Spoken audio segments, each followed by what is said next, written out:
Αυτό εδώ, εδώ. Λουίζα. Η Λουίζα τη χρησιμοποιούμε στο γλυκό μας από πάνω για να δώσει μια δροσιά και μια μικρή ένταση, ένα άρωμα στο γλυκό μας. Χρησιμοποιούμε λοιπόν τη Λουίζα, αυτό εδώ το φιλαράκι. Ωραία, φανταστικό. Φανταστικό. Ωραίο, δεν είναι? Σαν καραμέλες. Ναι. Και έχουμε επίσης και μελισσόχορδο. Αυτό εδώ το ωραίο το φυτό, αυτό το πραγματάκι εδώ.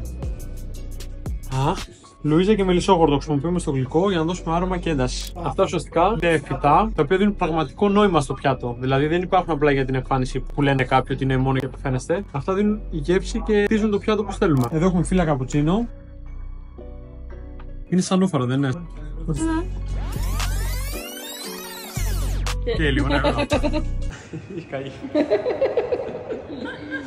Και αυτό εδώ είναι φύτρες από σίσο. Είναι μια ιαπωνική μέντα. Έχει γεύση σαν μέντα, σαν δυόσμο.